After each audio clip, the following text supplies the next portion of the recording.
Which Guy Wednesday, Whiteboard Wednesday on the way. My name's Kay Adams. Thank you for choosing us this morning. Peter Schrager and Nate Burleson are here. No Kyle Brandt in his place. Mike Garofolo, girl dad ×2. How is life with Vivian?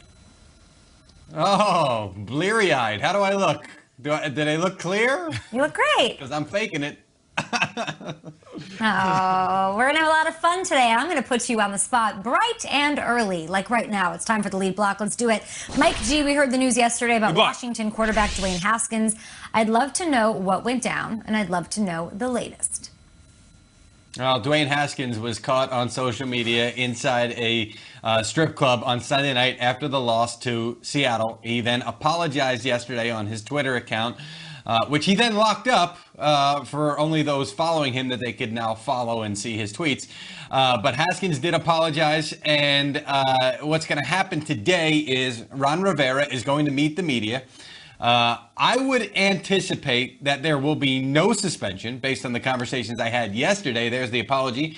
That there will be no suspension. Technically, they could for conduct detrimental to the team. But I think instead it's going to be a fine. Not that Rivera is going to announce it. He'll probably say, oh, that was handled in-house. It would be the second time that Haskins was fined for violating COVID protocols. He brought someone into the team hotel earlier this season, and this is what the NFL and NFLPA agreed to before this season, that if you engaged in reckless behavior that opened yourself or your teammates up to exposure to COVID-19, that you could be reprimanded for it. And not only is Dwayne Haskins opening up his teammates to COVID-19, also his head coach, who just underwent cancer treatments. So this is behavior that you do not expect from your quarterback, from a franchise quarterback, which Dwayne Haskins was supposed to be. So this is why I would expect some folks inside that locker room are going to be upset, because this team is trying to close out a divisional race here. And I would expect that those on the coaching staff and the front office are going to be very upset as they have conversations with Dwayne Haskins in the coming days. He was filling in. He did say he wasn't throwing games away. I ask you quickly, Mike, any chance we see Alex Smith week 16? Yeah, and they hoped that he would play last week, and the calf just didn't come along. This week, they were very hopeful that it would just be the one-game absence, that he would miss Seattle and be back for the game against Carolina. But, I mean, you just don't know with these calf things. They can be tricky, especially with a guy who's had a major leg injury in the past. So we'll see as the week goes on. But I do know that when I spoke to folks within the last couple of days in Washington, that they were hopeful that Alex Smith would be back, and that would handle any decision that they would have to make about Dwayne Haskins. Thanks for the early work, Garofolo, on this. Schrags, they're in the middle of a playoff run. This is really disappointing. Yeah, I mean, it's inexplicable. Yesterday, I come on this show and I'm outraged that Juju Smith-Schuster is dancing on the logo of a football team before a game. Put that into contrast to this. Not only was it after a loss, it was in week 16, not a training camp or week 1. It's a second offense for Dwayne Haskins, who had a friend over the hotel the night before the Giants game and almost put the entire Washington organization at risk for COVID-19 by doing so against protocol. He's already been suspended or fined for it. He's already been benched this season. It's like, I don't know what to tell you if you don't understand the consequences of your actions here. The last point that Mike made was that Ron Rivera is going through cancer treatments right now, and you're going to put yourself at risk without a mask on, in a nightclub, or in a hotel suite, wherever that party was going on, and then you're going to walk back into the building and say, oh, hey, what's up? Let's go prepare for the game. I remember getting upset about the Giants being on a boat before the playoffs.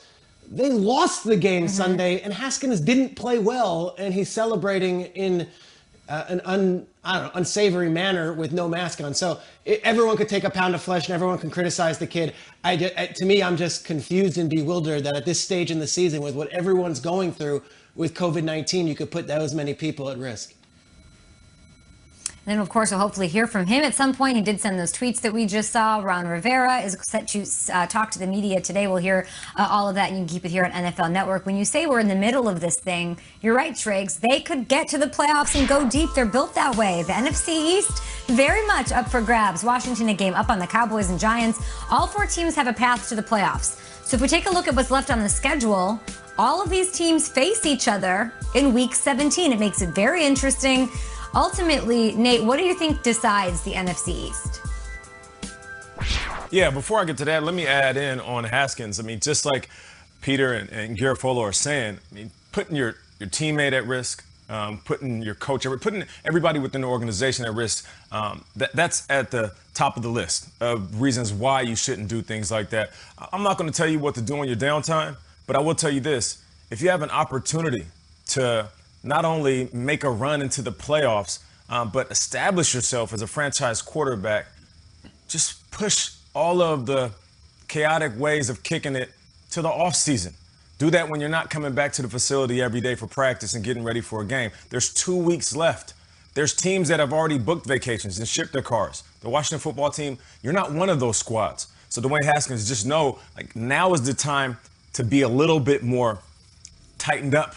Now is the time to be a little bit more disciplined. Now is the time to prove not only to us talking about you, but the people that show up every day to play with you that you are the man for the job. And this is another decision that people are scratching their head on. But when it comes to the Washington football team, I think they have a chance, and it's obvious. I mean, they're the leaders in this division right now. Alex Smith, we'll see what happens with that calf. But for me, it's about that defensive line. That defensive line is ferocious. And we've been talking about them all year, and they really started to take shape. You know, they went on that 4-game win streak, and then they lost last week to the Seattle Seahawks, of course, but it's not like Seattle Seahawks blew them out in that game. What was it, 20-15? Russell Wilson still threw an interception. I mean, Dwayne Haskins takes care of the ball. Maybe one of those times he doesn't throw a pick, maybe one of those interceptions that he pulls back off the board.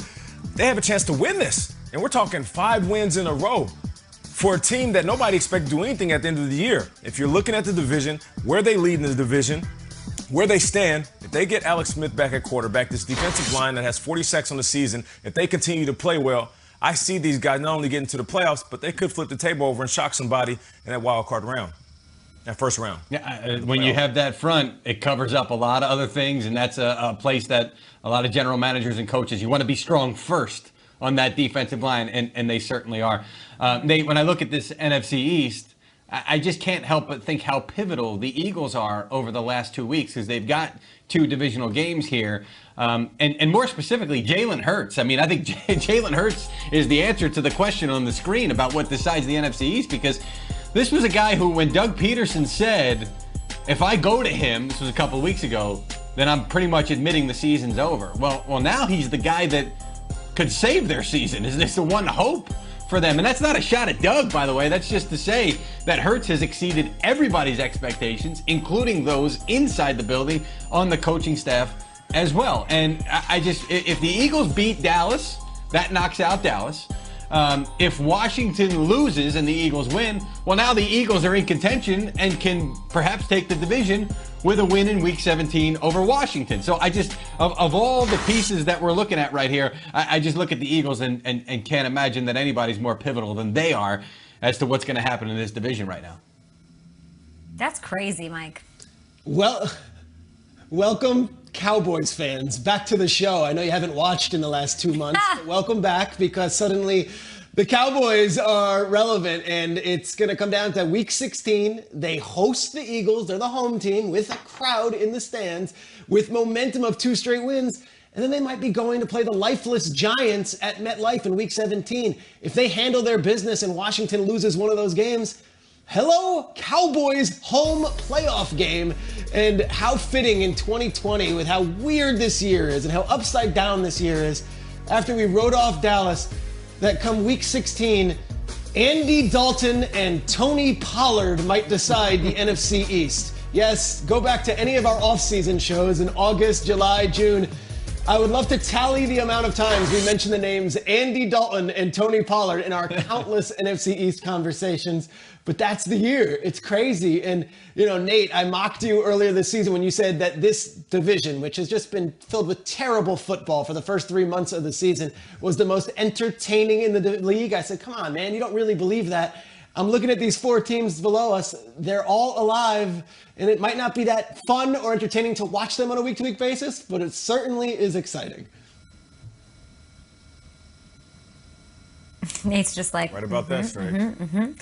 I'm kind of in on Dallas, Striggs. You've talked about Dallas more than anybody on our show for the past couple of weeks, just like They could do this. They could make it happen. Then Tony Pollard running effectively last week, racking up 132 yards. Dallas is back in the mix. To win the division, they need to win, just to lay it out for you Cowboys fans out there, both of their remaining games. And Washington then has to lose out, so they need a little help. Washington beat them twice, so they have the tiebreaker. For the Giants, guys, they win the NFC East if they end up tied with Washington because of their sweep of them this year. And then Washington can clinch this weekend, as we all know, of course, if they beat the Panthers. And if the Giants take an L, then Washington wins. And how fitting is it for Ron Rivera for that to happen a little over a year after the Panthers decided to get rid of him and part ways, to come back, take them down for a division title? Yeah, I'd say that's pretty darn entertaining. Okay.